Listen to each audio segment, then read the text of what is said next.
Bonjour à tous, alors si nous sommes là aujourd'hui, c'est parce que je vais essayer de vous aider en fait à supprimer ou à faire diminuer certains symptômes que vous pouvez ressentir comme la fatigue, le stress ou des troubles digestifs dus à une tension de votre muscle diaphragme. Nous avons déjà vu un exercice à ce sujet-là et aujourd'hui je vais vous en montrer un deuxième. Pour ceux qui ne me connaissent pas, je m'appelle Cédric, je dirige Corporels et nous sommes spécialistes dans les troubles musculo-squelettiques en entreprise ainsi que sur la qualité de vie au travail. Et c'est par ce biais que tous les jours, je vous donne quelques petits exercices, quelques petites astuces pour pouvoir supprimer ou diminuer certains symptômes que vous pouvez ressentir, notamment dus à la position prolongée devant votre écran au bureau ou comme le contexte actuel oblige en télétravail. Donc pour en revenir à votre diaphragme, on avait vu de façon un petit peu détaillée que ce diaphragme, en fait, par son mécanisme, il pouvait soit comprimer un petit peu l'œsophage et indirectement troubler la digestion au niveau de l'estomac et vous donner des signes de fatigue. Il pouvait aussi comprimer une veine, une énorme veine d'ailleurs qui s'appelle la veine cave inférieure qui passe à l'arrière de votre foie et qui remonte vers votre cœur et qui pouvait aussi, lorsqu'il était bloqué, être synonyme un petit peu de stress. Donc, je vous avais montré un premier exercice où il fallait mettre une main sur l'abdomen et une main sur la poitrine et gonfler en fait la partie abdominale en premier. Voilà. Parce que malheureusement, maintenant, la plupart du temps, à cause du stress ou à cause de la position avec les épaules enroulées vers l'avant de votre poste de travail, le diaphragme se bloque et on respire entre guillemets à l'envers en gonflant la poitrine en premier et en utilisant des muscles qu'on appelle inspirateurs accessoires, qui, comme leur nom l'indique, servent à respirer aussi, mais ce n'est pas leur fonction principale. Et du coup, ça va engendrer d'autres symptômes lorsqu'on les sollicite un petit peu trop. Et ça, comme je vous l'ai dit aussi dans la précédente vidéo, on le verra dans une prochaine vidéo, comment on peut lutter contre les symptômes engendrés par la sursollicitation de ces muscles inspirateurs accessoires.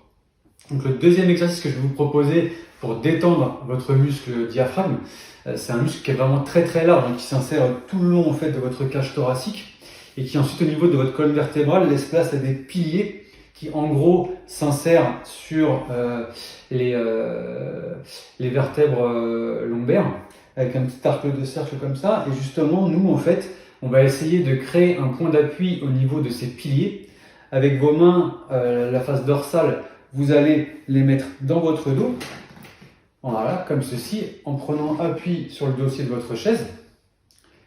Et vous allez respirer normalement. Donc quand qui dit respirer normalement, c'est en fait respirer en inspirant par le nez, en gonflant le ventre en premier et en expirant par la bouche. Et quand vous vous sentez prêt, à la fin d'une expiration, vous bloquez et vous ne respirez plus pendant 1 à 2 secondes.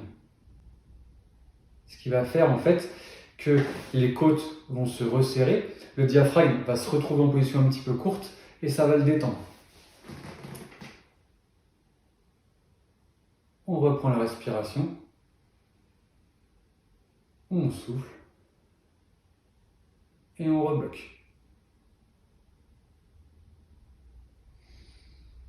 Et vous faites ça 3-4 fois de suite. Ensuite, vous pouvez de nouveau respirer normalement. Et après, vous pourrez recommencer à la fin des expirations à la bloquer pendant 1 à 2 secondes. Vous pouvez même fermer les yeux en faisant cet exercice. Vous aurez une sensation de détente qui sera un petit peu accrue. Et faites aussi attention à bien relâcher vos épaules pour ne pas qu'ils soient trop remontés et que les trapèzes soient trop tendus et que ça amène des tensions sur vos cervicales. Voilà, donc n'hésitez pas à partager cette vidéo si vous pensez qu'elle pourrait aider des collègues ou des gens de votre entourage.